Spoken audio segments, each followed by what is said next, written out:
오늘 성경 말씀 마가복음서 8장 1절로 10절 말씀 함께 읽겠습니다. 그 무렵에 또 큰 무리가 있어 먹을 것이 없는지라 예수께서 제자들을 불러 이르시되 내가 무리를 쫓아내었노라. 그들이 여호와 함께 있으시니 사흘이 지났으나 먹을 것이 없더라. 만일 내가 그들을 굶겨 집으로 보내면 길에서 기진하리라. 그 중에는 멀리서 온 사람들도 있느니라. 제자들이 대답하되 이 밤에 어디서 얻어 이 사람들을 먹게 할 수 있으리까? 예수께서 물으시되 너희에게 떡 몇 개나 있느냐? 이르되 일곱이로소이다 하거늘. 예수께서 우리를 원하여 안녕하게 하시고 떡 7개를 가져다 축사하시고 떼어 제자들에게 주어 나누어 주게 하시니 제자들이 우리에게 나누어 주더라. 또 작은 생선 2마리가 있는지라. 이에 축복하시고 명하사 이것도 나누어 주게 하시니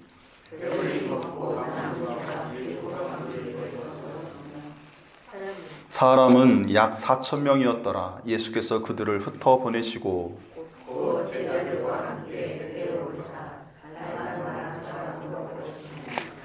아멘. 할렐루야. 오늘 성경 이야기는 오병이어와 유사한 칠병의 이적 이야기로 잘 알려진 내용입니다. 재미있는 것은 복음서가 4개인데 그 중에 마태와 마가복음서에만 오병이어와 칠병이어가 같이 나오고 누가복음서하고 요한복음서에서는 오병이어만 나와요. 그래서 어떤 사람들은 이제 다른 복음서 2개에는 하나만 나오니까 원래 하나짜리에 한 번 있었던 사건인데 이것을 조금 전승하는 과정 속에서 말들이 좀 바뀌어가지고 2개로 이렇게 잘못 기록된 거다. 뭐 이렇게 주장하는 사람들이 있었어요. 근데 오늘 성경 말씀에서 보듯이 6장에 있는 오병이어 기적하고 8장 1절에 있는 이 칠병이어의 기적을 비교해 보시면 많은 차이점을 보게 됩니다. 일단 떡과 물고기로 기적을 행한 점에서는 비슷하지만 그 세부적인 내용에 들어가면 많이 다르죠. 일단 기적에 사용한 빵의 숫자가 어떻게 다릅니까? 오병이어의 기적은 말 그대로 오병, 떡 5개, 빵 5개로 행하신 기적이고 이번엔 뭐예요? 7개의 빵덩어리로 기적을 행하셨어요. 그리고 물고기 숫자가 오병이어, 칠병이어에서 같은 것처럼 이제 우리가 이제 생각을 합니다. 편의상 칠병이어라고 불러요. 오늘 성경에도 보면 물고기가 몇 마리입니까? 7절에 보니까 작은 생선 2마리가 이렇게 되어 있어요. 작은 생선 2마리가 번역을 그렇게 했어요. 근데 이제 원문을 보면 작은 생선이라는 단어하고 적은 양을 뜻하는 올리고스라고 하는 단어가 이제 뒤에 이제 변화해가지고 올리가라고 하는 단어가 쓰였어요. 이건 작다 또는 적다, 양과 수가 상대적으로 적고 작은 걸 뜻해요. 그러니까 2마리라는 이 표현의 번역은 그냥 우리가 의역한 것이고 실제로는 몇 마리인지 알 수가 없어요. 그리고 여기서 사용된 물고기는 일반적인 물고기 익투스가 아니라 조금 더 작은 물고기를 뜻하는 단어로 쓰였어요. 그래서 아직 덜 자란 치어에 해당하는 작은 물고기가 조금 있었다는 거예요. 몇 마리, 2마리인지 3마리인지 아니면 더 많은지 알 수 없어요. 근데 어쨌든 작은 양의 물고기를 가지고 예수님이 칠병이어라고 알려진 이 기적을 행했다라는 거예요. 근데 이제 우리말에 2마리라고 번역했기 때문에 이제 부르기의 편의상 칠병이어의 기적이라고 할 뿐이지 실제로 물고기가 몇 마리인지는 모릅니다. 그래서 그런 것도 차이가 있고요. 또 급식기사의 이 기적이 대상이 된 사람의 숫자가 다르죠. 그죠? 오병이어의 기적에서는 유대인 남자가 몇 명입니까? 5,000명이 먹고 남았다 되어 있고 그 외에 여자, 아이들, 노인들은 세지 않았어요. 이번에 칠병이어로 알려진 이 사건에서는 몇 명이 먹었습니까? 4,000명이 먹었다고 되어 있습니다. 그리고 남은 그 음식을 모은 그 바구니의 광주리의 숫자도 다르죠. 오병이어 때는 12바구니에 남은 것을 담았다 이렇게 되어 있고 칠병이어의 기적에서는 몇 광주리에 담았다고 되어 있죠? 12광주리요? 7광주리. 7광주리에 담았다 이렇게 되어 있으니까 모든 숫자가 달라요. 그죠? 세부적인 숫자가 다 다릅니다. 그리고 또 더군다나 핵심적인 게 뭐냐면 마가복음서 8장 19, 20절을 보면 오늘 본문 뒤쪽을 보면 거기에 예수님께서 뭐라고 하시냐면 이렇게 되어 있습니다. 19, 20절을 보면 내가 떡 5개를 5,000명에게 떼어줄 때에 조각 몇 바구니를 거두었더냐 이르되 12이니이다. 또 7개를 4,000명에게 떼어줄 때에 조각 몇 광주를 거두었더냐 이르되 7이니이다. 이렇게 예수님과 제자들이 이렇게 대답하고 이제 질문하는 내용이 나와요. 이 얘기 무슨 얘기입니까? 예수님께서 오병이어와 칠병이어를 지금 헷갈려 하시지 않고 명확하게 다른 사건으로 언급하고 계시다는 거예요. 그죠? 제자들도 다르게 이 사건을 구별해서 대답하고 있다는 사실을 확인할 수 있습니다. 이게 별도의 사건이라는 거예요. 그죠? 근데 사실 이게 숫자 세부적인 것은 좀 다르지만 그 행한 어떤 그 기적의 핵심적인 내용은 크게 다르지 않잖아요. 근데 왜 예수님께서 이 이야기를 이런 기적을 2번이나 행하셨을까? 한 번 행하셔도 얼마든지 예수님의 뜻과 예수님의 어떤 그 백성들을 사랑하는 마음은 다 전달이 될 것 같은데 왜 2번이나 이런 것들이 실렸을까? 더군다나 마가복음서하고 마태복음서에만 이게 실렸고 누가나 요한에는 없다 그랬잖아요. 근데 이제 일단 마가복음서는 모든 복음서 중에 분량이 가장 작은 복음서예요. 그러니까 지면이 적어요. 근데 이 적은 지면에 이 긴 이야기를 또 한 번 소개한다는 건 굉장히 저술하는 마가의 입장에서는 부담되는 내용이거든요. 왜냐하면 다른 거 담아도 되는데 다른 이야기 할 게 얼마나 많아요. 예수님 이야기 중에. 근데 그 중에서 취사 선택했는데 비슷한 내용을 하나 더 실었다는 얘기예요. 일부러. 그러니까 아주 의도적으로 실었어요. 그럼 왜 마가는 오병이어든 칠병이어든 하나만 소개해도 될 것 같은데 누가나 요한처럼 여기다가 이 사건을 소개했을까? 마태야 28장이나 되고 한 장도 굉장히 길기 때문에 두루마리가 큰 두루마리 써가지고 정확하게 있는 사실 다 중요하다 생각하는 거 기록할 수 있겠다 싶지만 마가는 그게 아니거든요. 더군다나 마가복음서의 구성을 놓고 보면 8장 중반 이후부터는 예수님이 십자가 지셔서 예루살렘에 올라가는 이야기를 담고 있어요. 그러니까 예수님이 3년여간 공생애를 하셨다고 볼 때 마지막 아주 짧은 시간 동안을 8장 후반부터 16장까지 기록하고 있고 1장부터 8장 전반부까지 그 짧은 기간 동안에 남은 3년을 다 담고 있는 거예요. 근데 그 중에 이렇게 비슷한 내용을 2개나 실었다는 거예요. 굉장히 심사숙고 끝에 이걸 더 실었다라고 하는 것을 우리가 짐작할 수 있죠. 우리가 볼 때는 비슷해 보이는데 크게 숫자만 다를 뿐이지 이걸 왜 또 반복해서 여기에 실었을까? 이게 의문을 가질 수밖에 없는데 거기 아주 중요한 힌트를 주는 단서가 있습니다. 장소가 중요해요. 장소. 여러분 오병이어는 어디서 일어났습니까? 오병이어 기적은 마가복음서 구성으로 놓고 보면 어디에서 일어났죠? 끝나고 나서 제자들을 배 타고 어디로 예수님이 보내시죠? 베드로 고향 벳세다로 보내시잖아요. 그죠? 벳세다. 그래서 벳세다 인근의 들판에서 오병이어 기적이 행해졌을 거라고 생각들을 합니다. 그래서 여러분들 성주순례 가면 오병이어 기적을 성주순례할 때 그 들판을 찾아서 가요. 근데 재밌는 건 이 성경적 근거와 관계없이 교회 전승에서 그러니까 AD 4세기경 지금부터 한 1600여 년 전 그 비잔틴 시대 때 교회들이 그 이전부터 그런 전승이 있었다고는 하는데 그때부터 공식적으로 오병이어의 기적이 행해진 곳은 타부가다라고 이렇게 주장을 하고 거기에 오병이어의 교회를 세웠어요. 기념교회를. 근데 그게 어딨냐면 가버나움이 여기 있으면 여기서 조금만 가면 타부가가 있어요. 근데 벳세다는 이쪽에 있어요. 이 타부가에 뭐가 있냐면 또 요한복음서 21장에 예수님이 베드로 찾아오셔가지고 고기 아침 식사해서 먹이시면서 내 양을 먹이라 이런 얘기 하시는 장면 보이죠. 그 장소가 타부가예요. 그래서 거기가 뭐가 있냐면 베드로가 예수님과 함께 식사한 그 바위가 있어요. 예수님이 준비해줬다고 전해져 내려오는 그 바위를 중심으로 교회를 하나 세웠어요. 그래서 여러분들이 성주순례 가면 해변가 근처에 그 교회가 하나 있는데 그 안에 보면 바위가 있어요. 그 바위가 있는 교회가 베드로 수익권 교회라고 불리는 교회예요. 근데 그 장소에서 오병이어의 기적이 그 당시 벌판이었는데 거기서 행했다 이런 전승이 비잔틴 시대 때 동방교회 측에서 그게 전설로 이제 내려오면서 그렇게 주장을 해요. 근데 성경적인 내용하고는 부합되지는 않아요. 그래서 성경적으로 고고학적으로는 그쪽 벳세다 들판 쪽에 이렇게 거기서 행하셨다라고 생각을 합니다. 갈릴리 호수 북동쪽이죠. 어쨌든 그런 차이는 좀 있습니다만 그러면 이제 칠병이어의 기적은 어디서 행했느냐? 칠병이어의 기적은 여러분들 혹시 아십니까? 칠병이어의 기적이 행해진 장소가 어딘지 들어보셨나요? 7장 마지막 31절 부분에 보면 거기에 이런 내용이 있습니다. 7장 31절에 마가복음서 예수께서 다시 두로 지방에서 나와 시돈을 지나고 데가볼리 지방을 통과하여 갈릴리 호수에 이르시매라는 표현이 나와요. 그죠? 그게 이제 장소에 대한 언급이에요. 그러면서 별도의 장소에 대한 언급이 없이 8장에 그 무렵에 또 큰 무리가 있어라는 표현이 이어져 내려오는 걸 보게 됩니다. 그러니까 31절 이하에 보면 많은 사람들이 이제 예수님 따라와가지고 그 갈릴리 호수, 그 데가볼리 지방 쪽에 갈릴리 호수죠. 그럼 지금으로 따지면 골란고원정에 해당하는 거예요. 그러니까 갈릴리 호수 동편입니다. 동편의 골란고원 쪽 그 거라사의 거라사인 그 귀신 들린 자 치유한 장소 있죠. 거기가 이제 쿠르시라고 하는 장소로 요즘 생각하고 있는데, 그래서 거기에 그 군대 귀신 들렸던 그곳에 예수님이 또 가셔가지고 거기서 뭘 하셨냐면 귀 먹고 말 못하는 사람을 고쳐주셨어요. 그게 이제 7장 마지막 사건이었죠. 그죠? 지난주에 살펴본. 근데 그 다음에 일어난 사건이 지금 칠병이의 기적인데, 그 장소에서 또 예수님이 이러한 이적을 행했다라고 생각들을 하고 있어요. 그래서 이 쿠르시에 가면 칠병이어 기념교회가 있습니다. 지금 가면.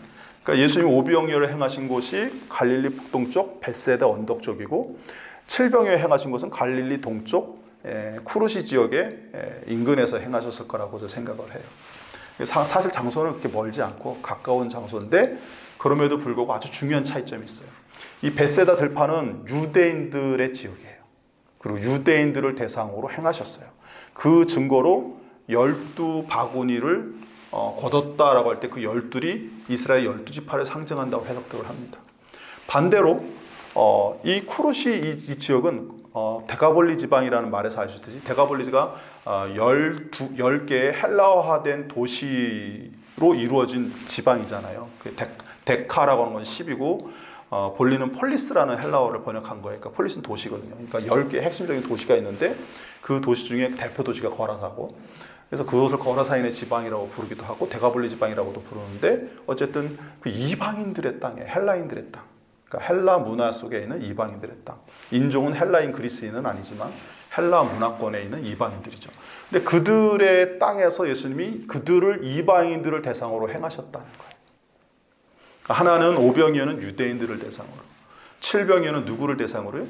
이방인을 대상으로. 그리고 그 7이라는 것 자체가 성경적으로 두 가지 의미가 있는데, 12와 함께 7은 완전수죠. 그죠? 완전수를 뜻해요. 숫자 자체가 수비학으로 보면.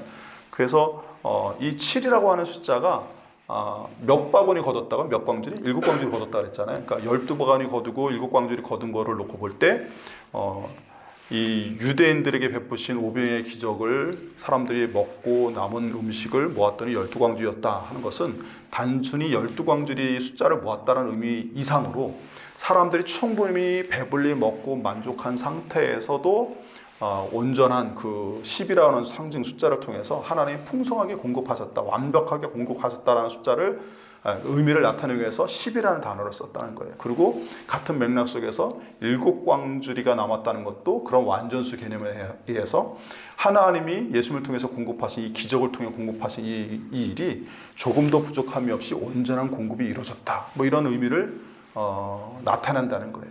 그래서 예수님이 행하셔서 그 거두게 일부러 하신 것, 그리고 그 숫자를 보고해서 기록하게 하신 것이 주님이 의도해서 그렇게 행하신 것이고, 그렇게 의도해서 그만큼 남게끔 하나님이 조절하셨다라고 이제 해석들을 합니다. 어쨌든 그런 의미, 완전수의 의미도 있고요. 또 하나는 어떤 의미가 있냐면, 아까 말씀드린 것처럼 12는 12지파 이스라엘을 상징하잖아요, 대표적으로. 반면에 7은 구약 성경에서 이방인을 상징해요. 가나안의 7부족이 그렇고요. 이방인 모든 민족들을 가리켜서 열방으로 표현되는데, 구약 성경에서 이방의 모든 열방을 7의 10배인 70열방으로 표현을 합니다. 70개의 민족으로. 실제는 더 많은 민족이 있지만 구약 성경에서 70개를 그렇게 70개로 그 이방을 열방을 표현하기도 해요. 그래서 누가복음서에 예수님께서 사도들 말고 12사도 말고 12사도들을 유대인들을 향해서 선교 파송하시고 나서 누가복음서는 이 선교 파송이 2번 나오거든요. 다른 복음서와 다르게. 하나는 12사도를 통해서 유대인들을 대상으로 선교 파송하시고, 하나는 70명의 제자들을 이방적으로 파송하세요. 70이라는 것이 이제 열방을 상징하는 숫자고 각 민족에 한 명씩 보낸다는 의미로 그렇게 열방 이방 지역 땅으로 보내신 그 의미가 거기에 담겨져 있거든요. 그래서 이 7이라고 하는 숫자가 이방인에 대한 것과 연결되면서 이 7병의 기적이 아까 말씀드린 그 이방 지역 쿠르시 쪽 데가볼리 지방의 그 해안가 쪽에서 행해졌다라고 하는 것과 서로 연결되면서 이 7병이는 이방인들을 위한 주님의 어떤 기적이었구나. 유대인들을 위한 기적을 행하신 이후에 이방인들을 위해서 한 번 더 행하신 기적이구나라는 사실을 우리가 이제 간접적으로 알 수 있고요. 또 거기에 관련해서 또 뒷받침할 만한 근거들이 있어요. 아까 12바구니 7광주리라고 성경에 표현되어져 있는 것을 제가 그대로 인용해서 광주리와 바구니를 구분했거든요. 근데 헬라어로도 원문을 보면 달라요. 그러니까 12바구니는 코피노스라고 하는 단어가 쓰여졌어요. 코피노스. 근데 이 코피노스는 뭐냐면 유대인들이 사용하는 바구니인데 어느 때 사용하냐면 유대인들이 개인 도시락처럼 들고 다니는 조그만 바구니, 혼자 들 수 있는. 왜 그런 도시락 바구니 같은 걸 유대인들이 들고 다니냐면 유대인들이 정결법에 굉장히 민감했잖아요. 그래서 부정한 음식이 다른 이방 민족들의 음식이 또는 부정한 것이 묻지 않도록 자기가 먹는 게 중요하다고 보는 거예요. 음식을 구별해서 먹었기 때문에 정결한 음식, 부정한 음식. 부정한 것이 닿으면 정결한 것도 부정해진다고 생각하니까 그걸 보호하기 위해서 우리 도시락 싸가 들고 다니듯이 그런 조그만 바구니를 들고 다녔나 봐요. 그게 코피로스예요. 버드나무 가지 꺾어가지고 이렇게 엮어서 만든 건데 조그마한 걸 손으로 이제 들고 다니는 개인용 도시락 밥통 같은 그런 거예요. 그게 12바구니 남았다는 거예요. 반면에 7병이었 때는 7광주리라고 했죠. 우리말도 번역을 다르게 표현했습니다. 광주리로. 근데 이거는 스피로스라고 하는 단어인데 이거는 뭐냐면 이방인들이 사용하는 바구니예요. 광주리. 근데 이 크기가 엄청 커요. 사람이 들어갈 수 있어요. 그리고 갈대나 집 같은 걸 엮어서 만드는 바구니인데 사람이 들어갈 수 있어요. 그리고 성경에 실제로 사람이 들어간 이야기가 나와요. 그게 어디 나오냐면 사도행전 9장 25절에 보면 거기에 이제 사도 바울이 다메섹에 가가지고 전도하다가 예수님 믿는 사람 박해하다가 이제 예수님 믿게 되면서 영접하면서 그 성에서 복음을 증거하고 그런 가운데 많은 사람들이 예수를 믿고 사도 바울의 제자들도 들고 하는데 그 모습을 본 그 다메섹에 있는 유대인 그냥 유대인들입니다. 유대교 유대인들. 그 사람들이 사도 바울을 박해하려고 해요. 죽이려고 해요. 그러니까 사도 바울을 살리기 위해서 사도 바울이 그 다메섹성을 탈출해요. 야밤에. 근데 탈출할 때 어떻게 탈출하냐면 그 어떤 한 광주리에 사도 바울을 담아가지고 그 광주리째 성벽에서 이제 매달아서 내려서 밤에 몰래 탈출시키는 거예요. 근데 그때 사용된 광주리가 여기 나와 있는 스피로스라고 하는 거예요. 그러니까 이거는 유대인들이 사용하는 광주리가 아니에요. 이방인들이 사용하는 도구고 사람이 들어갈 정도의 큰 광주림을 알 수 있습니다. 그러니까 이 광주리에 담았다는 건 뭐예요? 그걸 누군가 들고 왔다는 거잖아요. 어쨌든 그렇죠? 그걸 누가 들고 왔겠습니까? 유대인입니까? 이방인입니까? 이방인이죠, 당연히. 그러니까 이게 이방인을 대상으로 한 7병의 기적이라는 걸 거기서 알 수 있고요. 그리고 7광주리에서 12바구니보다 숫자가 적긴 하지만 어느 게 더 많이 담았을까요? 제가 볼 때는 7광주리가 훨씬 많이 남은 상태일 거예요. 그러니까 4,000명이 먹어서 그런지 모르겠지만 5,000명이 아니고 이거 그냥 농담입니다. 먹고 배불리 먹었는데 많이 남았어요. 근데 그게 조그만 도시락에 담는 수준이 아니고 사람이 들어갈 정도의 큰 광주리 7개에 가득 담을 정도로 남았다라고 하는 것은 하나님의 공급하심이 풍성했다라고 하는 의미이기도 하고요. 그 다음에 그 앞부분에 보면 사람들이 먹고 배불렀다 하는 그 표현이 그냥 단지 배가 불렀다는 뜻이 아니고 만족하여 조금의 부족함도 없었다라는 표현이에요. 그러니까 하나님이 공급하심이 얼마나 완벽했는지를 상징하는 의미로 그 같은 표현이 쓰여졌고 7이나 10이라고 하는 완전수가 쓰여진 것도 같은 맥락에서 이해할 수 있습니다. 그러니까 하나님께서 지금 뭐 하신 거예요? 예수님을 통해서 굶주린 하나님의 백성들을 하나님 먹이시고 입히신다라고 하는 그 약속에 따라서 지금 기적을 통해서 경험시켜 주신 거예요. 그리고 그 공급하심이 조금도 부족함이 없었다라는 것을 이와 같은 표현들을 통해서 표현이 그렇게 쓰였지만 실제로 그런 일들이 일어나게 하신 거죠. 그런 걸 통해서 우리에게 간접적으로 이렇게 증명하고 계시다는 사실을 여러분 기억하시길 바랍니다. 근데 이런 것들을 어떻게 이렇게 꼼꼼하게 그렇게 다 일일이 따지면서 그렇게 생각했을까요? 하지만 고대에는 그 문체와 그 수사학 뭐 이런 게 되게 발달했어요. 우리는 뭐 연설할 때 수사학 같은 거 별 신경 안 쓰잖아요. 근데 그리스 철학이 우리는 굉장히 유명하지만 실제로 그리스 사람들이 가장 많이 배운 건 수사학입니다. 수사학. 그러니까 철학은 돈벌이가 안 돼서 인기가 없고 수사학을 배워요. 수사학의 기법으로 어떻게 전략을 짜고 어떻게 표현하고 그렇게 막 그런 것들이 많은 사람들이 배우고 활용해서 그 당시 시대의 문서들을 보면 그런 식으로 기록되어 있을 뿐만 아니라 우리가 알고 있는 사도 바울의 서신서도 다 그렇게 기록되어 있어요.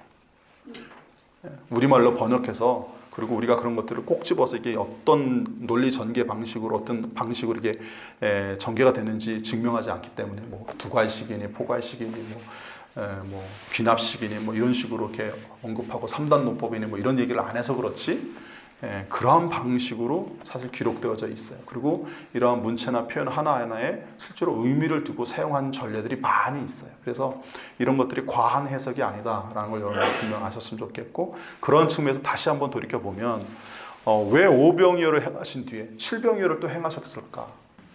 그것은 이방 선교와 관련해서 예수님이 명확하게 하나님의 뜻을 계시하시기 위함입니다. 그리고 특별히 오늘 본문 앞부분에 있는 7장 그 정결법 논쟁 끝나고 난 이후에 24절 이후에 예수님이 두로 지역으로 가시잖아요. 그죠? 두로 지역 가셨다, 시돈 거쳤다, 데가볼리 지방의 해안가로 오셔서 거기서 귀 먹고 말 못하는 사람 고쳐주시고 그 다음에 칠병의 기적이 또 행해지잖아요. 그러니까 두로에서 수로보니게 여인을 만나서 그 딸을 고쳐준 사건이나 또 데가볼리 지방의 그 해안가에서 귀 먹고 말 못하는 사람을 고쳐준 사건이나 그리고 이 칠병의 사건은 전부 다 누구를 대상으로 한 사건이냐면 이방인을 대상으로 한 사건이에요. 그래서 이 세 사건이 이방 선교와에 관련해서 아주 중요한 메시지를 우리에게 주고 있어요.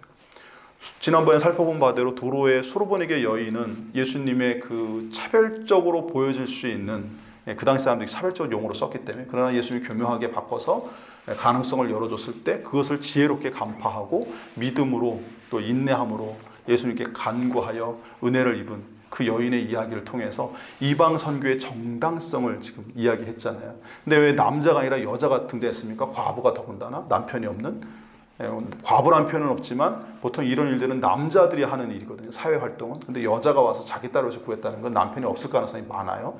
근데 왜 그런 걸 이 여자를 택했습니까? 그건 엘리야 시대 때 하나님께서 이스라엘 과부 말고 이 두로 지역에 과부를 찾아가게 하셔서 기적과 은혜를 경험하게 하신 그 사건을 상기시키기 위해서 예수님이 이런 역사를 이루셨고, 그거를 또 마가가 캐치해서 기록한 거죠. 그래서 이방 선교는 구약 시대 때, 엘리야 시대 때 이미 하나님이 열방에 대한 그 열린 마음으로 모든 열방이 하나님 나라에 참여할 것을 예언하셨거든요. 특히 이사야서를 통해서. 스가랴서도 그렇고 미가서도 보면 거기에 이방인들이 하나님의 예배에 참여하고 하나님 나라에 들어서 함께 즐거워하고 먹고 마시는 천국 잔치에 참여하는 그런 내용들이 많이 나와요. 근데 그 내용들을 그 당시 유대인들이 그것을 안 읽었는지 애써 무시했는지 모르겠지만 그 당시 유대인들은 이방인들에 대한 선교 비전 자체가 없어요. 오로지 자신들만 선민이고 아브라함의 후손으로 자신들은 구원받을 백성이고 저 이방인들은 부정한 존재로 죄인으로 하나님의 심판의 대상으로만 여겼던 시대예요. 근데 예수님이 그러한 이방인들을 직접 찾아가셔서 만나서 첫 번째 개별적으로 만나서 기적을 행하신 이야기가 두로의 그 여인의 이야기, 엘리야의 그 사건을 상기시키게 하는, 그 엘리야가 특별히 그 여인을 찾아가게 된 계기가 뭡니까? 이스라엘 수많은 과부들을 놔두고 하나님이 거기 보내신 이유가 뭐예요? 그 당시 북이스라엘은 아합 왕과 이세벨 시대고 모든 사람들이 하나님을 믿지 않고 우상 숭배하던 시대잖아요. 그래서 하나님이 백성인 이스라엘 민족이긴 한데 혈통적으로는 실제로 그들은 하나님을 경외하지 않아요. 그러니까 하나님 말씀에 순종할 수 있고 믿음을 가질 만한 그릇을 찾아서 보낸 거죠.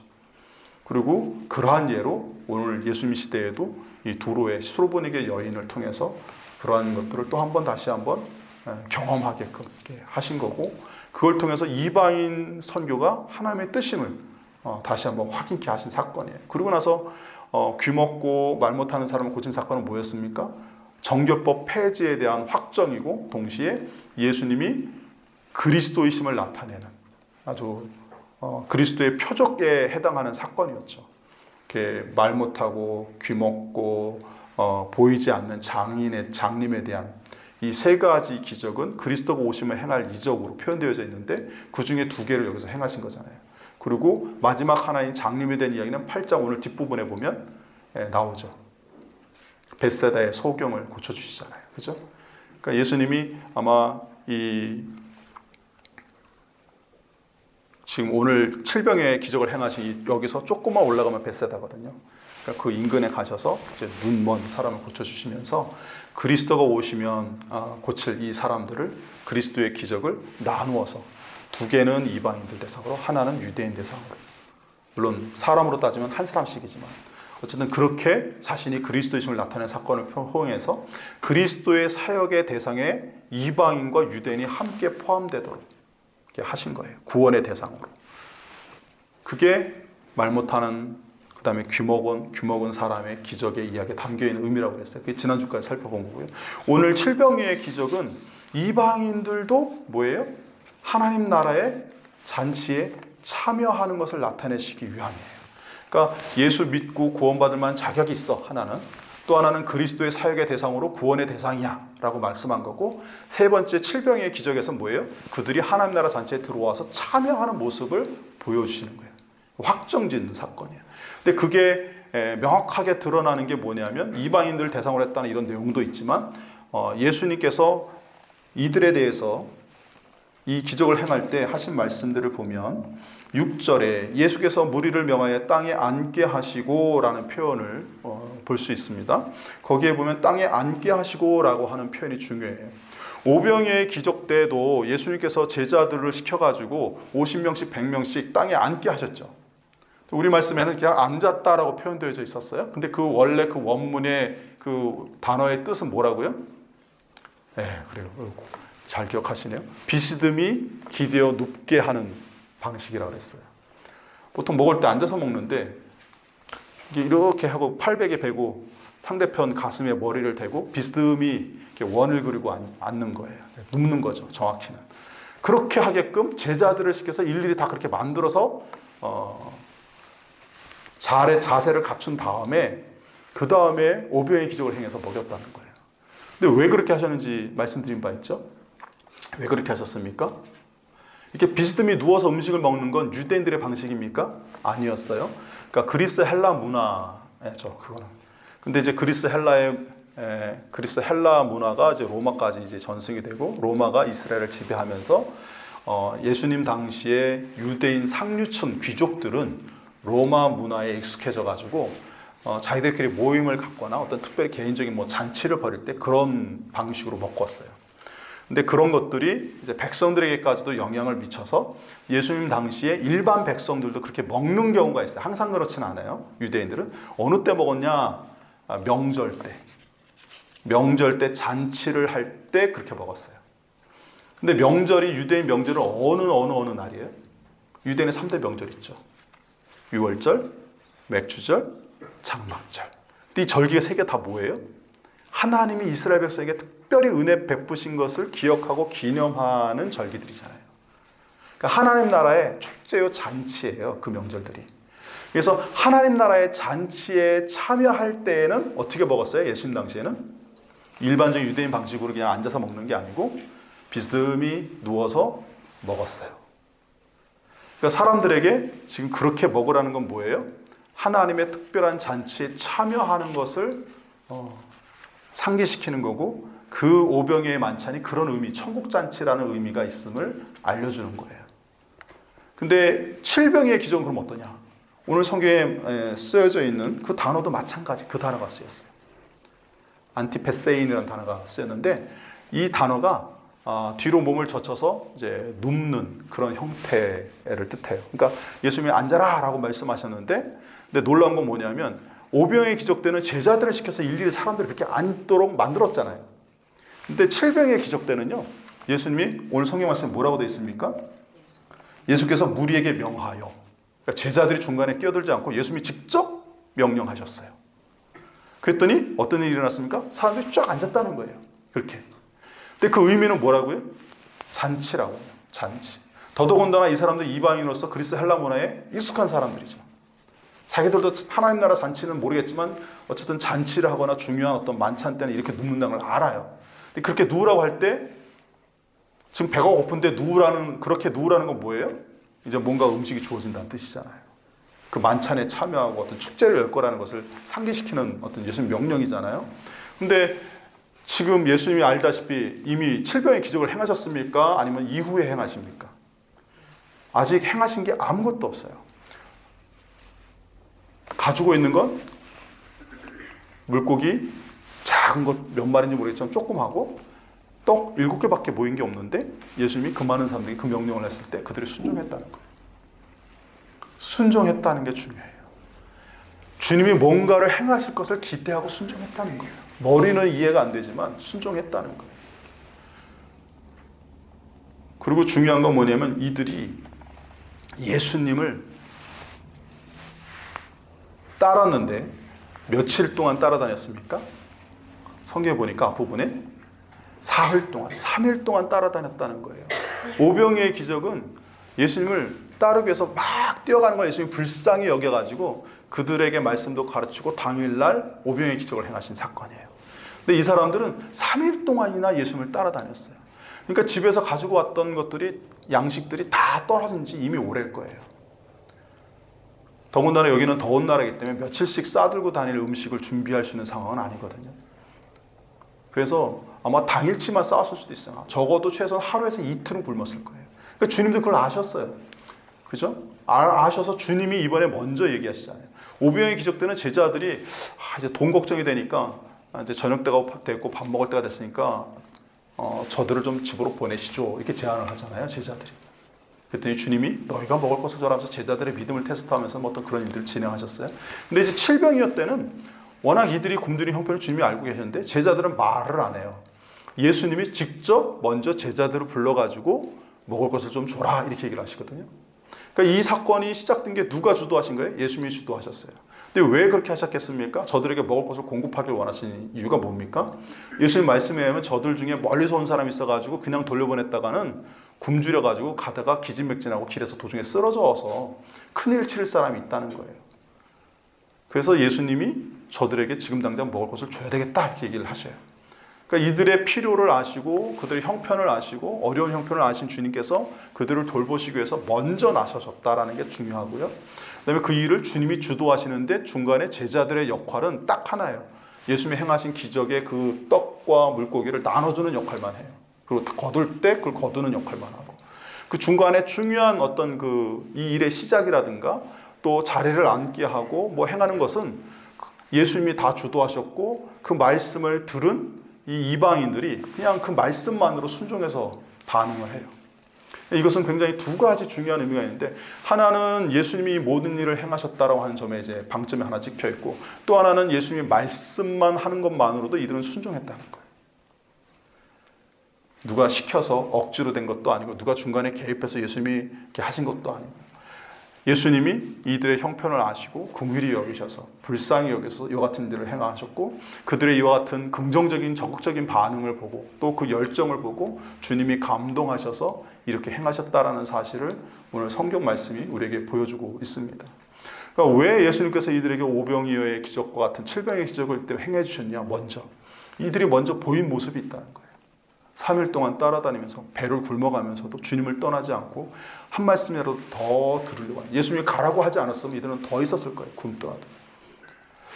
이걸 보면서 우리가 주님을 사모하고 갈망하고 주의 말씀을 배우는 일에 이 정도의 열정과 간절함이 있나 그런 생각을 좀 해봤습니다.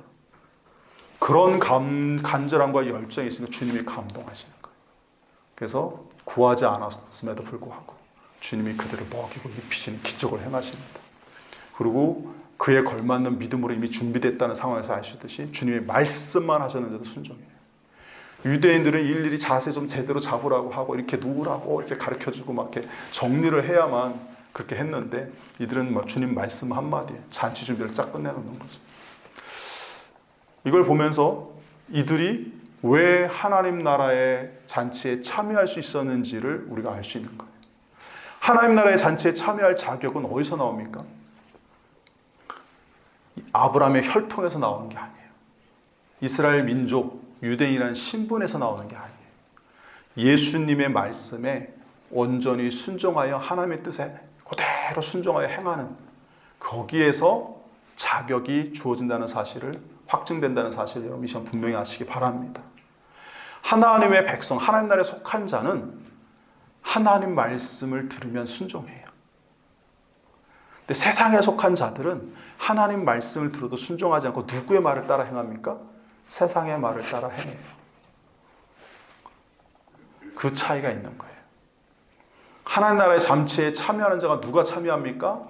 주님을 사모하여 주의 말씀을 열심히 간절히 경청하고 따르는 자들, 그리고 말씀하시면 즉시 순종하여 행하는 자들이 하나님 나라의 잔치에 참여하여 은혜를 입는 줄 여러분 믿으시길 바랍니다. 그래서 우리가 회복해야 될 게 거기에 있어요.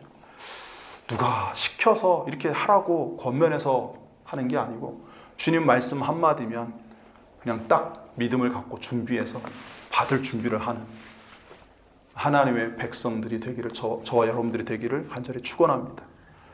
그리고 그러한 자들이 주님께 감동을 일으켜요. 그리고 주님이 감동하시면 놀라운 은혜를 베푸신다는 사실을 여러분 믿으시길 바랍니다. 그리고 주님이 공급하실 땐 조금도 부족함이 없다는 사실을 여러분 믿으시길 바랍니다. 오늘 7광주리에 남아있다라고 하는 부분, 이것이 시사하는 것은 바로 그 점입니다. 조금도 부족함이 없. 그리고 성경에 배불리 먹었다는 표현이 배가 불렀다는 단순히 뜻이 아니고, 원어의 의미는 충분히 만족하고 조금도 부족함이 없었다라는 뜻이에요. 하나님께서는 우리에게 물질만 주시는 분도 아니고 우리의 물질적인 부분도 채우시지만 우리의 마음도 흡족하게 하시고 온전히 자족하게 하시고 만족해 하시는, 그래서 감사가 절로 나오게 하시는 그러한 은혜의 하나님, 능력의 하나님이심을 여러분 믿으시길 바랍니다. 사람들이 우리에게 뭔가 주는 것은 완벽하지 않을 때가 많아요. 나름 노력은 했는데 뭔가 좀 아쉬울 때가 많고, 그런데 하나님이 행하시는 것은, 하나님이 하시는 것은 조금도 부족함이 없을 여러분 믿으시길 바랍니다. 천지를 창조하실 때 하나님이 그때그때마다 첫째 날, 둘째 날, 셋째 날 끝에 맨 마지막에 하신 내용이 뭐였어요? 보시기에 좋았더라. 조금도 부족함이 없었다는 거예요. 가장 좋고 선한 길로 인도하시고 우리의 모든 필요를 아셔서 가장 적절하게 공급하시는 하나님이심을 여러분 온전히 믿으시길 바랍니다.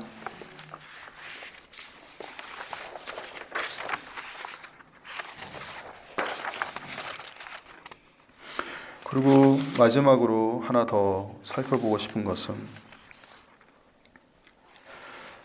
앞서도 말씀드렸습니다만 이방인들에 대한 유대인들의 당시 생각은 이방 선교 자체를 생각지 않는다 했어요. 그죠?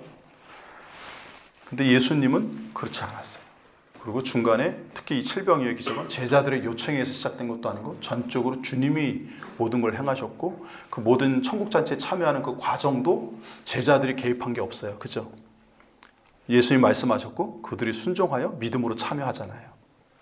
억지로 참여하다 하라고 자리를 만들어준 게 아니었어요. 자세를 만들어준 게 아니었어요.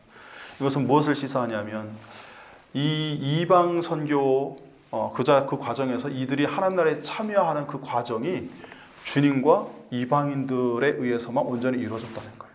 그리고 그 모든 시작은 주님이 주도권을 가지고 행하셨다는 거예요. 이것은 이방 선교가 철저하게, 그리고 이방인들이 하나님의 잔치에 참여하는 게 철저하게 누구의 뜻이라는 거예요? 하나님의 뜻이고 예수님의 뜻이라는 거예요.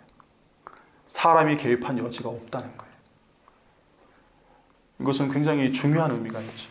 그리고 앞서 말씀드린 바대로 구약 성경에 특히 이사야서에 이방, 열방, 그러니까 이방 족속들, 열방이 하나님 나라에 참여하고 하나님 나라 예배에 참여하게 될 것이 예언되어져 있는데, 그것이 지금 예수님을 통해서 성취되고 있고, 그 결과로 우리가 지금 하나님 앞에 와서 이렇게 예배를 드리고 이 예배에 참여하게 되는 줄 여러분 믿으시길 바랍니다.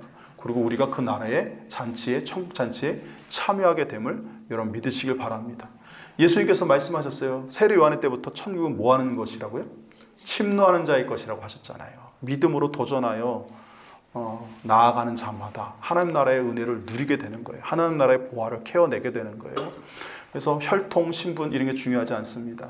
믿음이 중요하고 하나님 말씀에 온전히 순종하는 그 여부, 그게 핵심임을 여러분 분명히 아시길 바랍니다.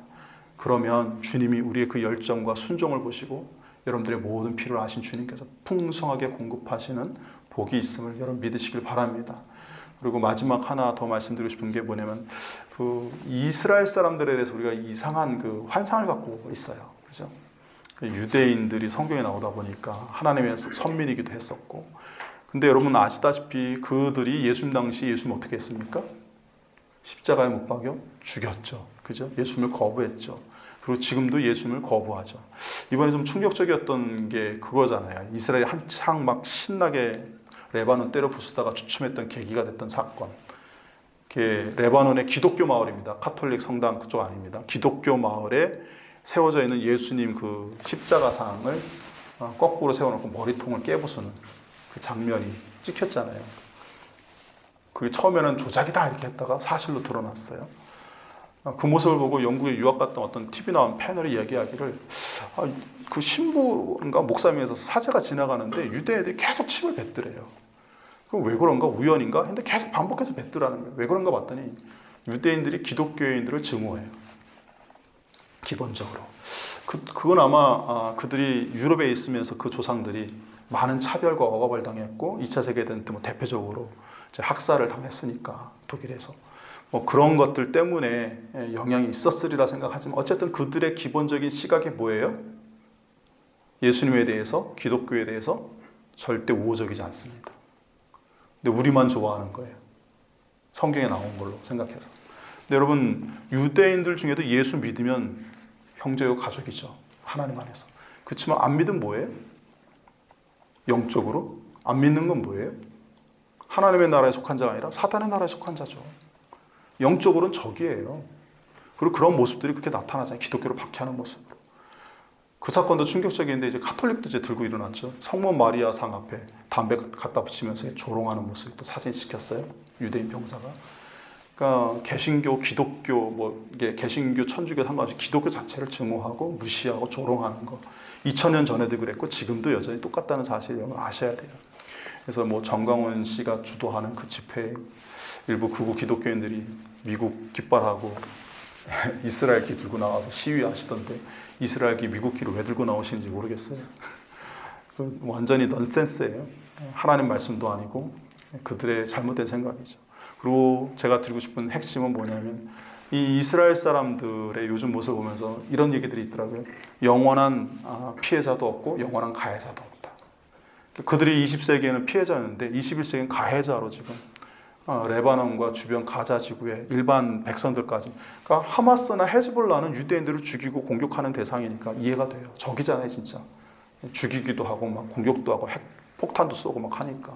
그 부분은 이해가 돼요. 근데 그렇지 않은 일반 사람들까지도 하잖아요. 그냥 막 죽이잖아요. 애기들도 죽이고. 그리고 폭격한 곳에 있는 건물들을 완전히 불도저로 탱크로 밀어버려가지고 다시는 거기에 못 살게끔 만들어버리잖아요. 아예 추방시키는 거죠. 네타냐후의 목적이 영토 확장이라는 거 아니에요? 다윗 때 최대 영토 확장된 그 영토까지 자기들이 차지하겠다. 그러니까 레바논을 싹 지도상에서 지워버리겠다는 거예요. 근데 단순히 쫓아내는 게 아니라 인종 말살에 가까운 지금 일들을 한다는 거예요. 그냥 다 죽이는 거죠.